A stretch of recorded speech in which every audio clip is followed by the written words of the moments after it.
Something you said in the previous chat really had an impact on me. It was when you were talking about realizing that we're not responsible for the thoughts in our head, that they're coming from life, not from us. Um, just almost knocked me out of my usual perspective and into a much calmer perspective. I mean, I think, and I'm pretty sure that it's beyond personality because I can feel the difference. You know, the personality's fears and nervous energy is not driving me in a way that, you know, it usually does. You had an energetic response to that statement. Yeah, I mean, it was like a remembering, or you know, I've had experiences beyond personality, and that just almost knocked me into one, nudged me into one. So you went and sat for a while because it was strong, and it beckoned you into silence, really, didn't it? He didn't want to talk. He didn't want to go into the intellect. He didn't want to go into the personality, did it? No. That, in fact, it was outside of that. So you're experiencing something of what I've been talking about in all these talks. Yes. Let me put something to you that you often put to me. You're quite interested in talking about the area of phenomena and psychic abilities and astrology and ghosts. What happens to that fascination in this? There are experiences I've had in life that, still defy, to me, rational explanation. Well, what is a rational explanation is an ever-expanding thing, isn't it? You know, science 100 years ago, there was lots that wasn't rational but has now been explained. So to put that in context, what's rational is a fluid concept. Sure. But how I feel about these things is, again, there's not this drive or not the excitement, not all the other stuff the personality adds to these experiences I've had or the questions. Why do you think there isn't that drive? Well, it's because the personality is not there, or not driving me at the moment. So the drive and the fascination and the excitement with it comes from the personality. Yeah, I mean, these things have happened, and they are interesting, but the extra layers, that extra intensity, is not there. There's no need to get something from it, or to be something, or to prove something. I think that you're highlighting a point, which is the personality always wants more, and it always wants future and bigger and more excitement and more hope.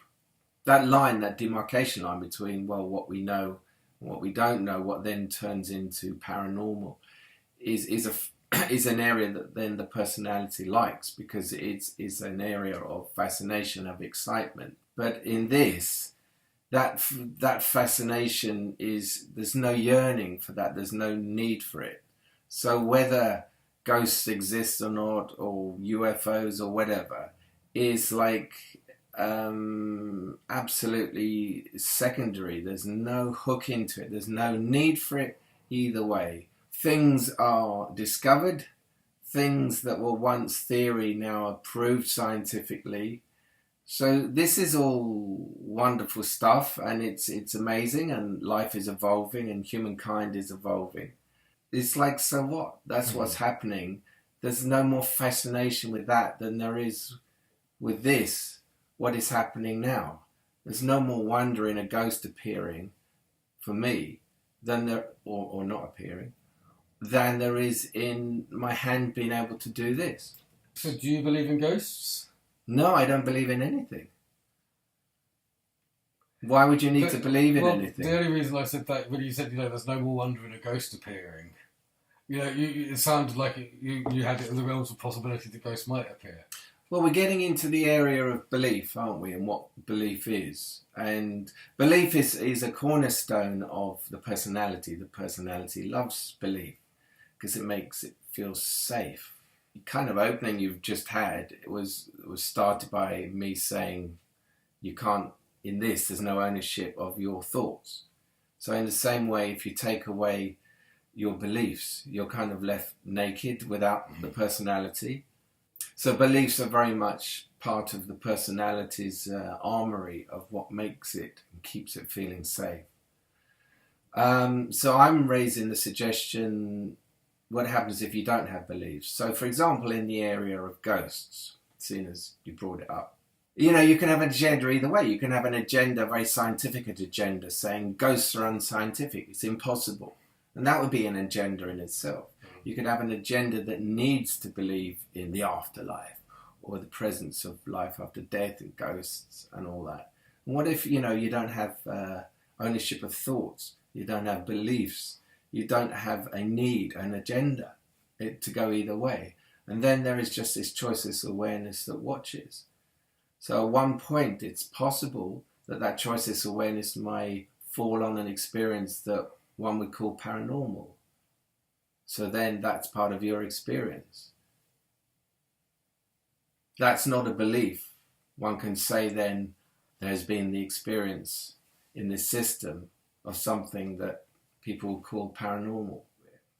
What I'm saying is you don't need to bring belief into it.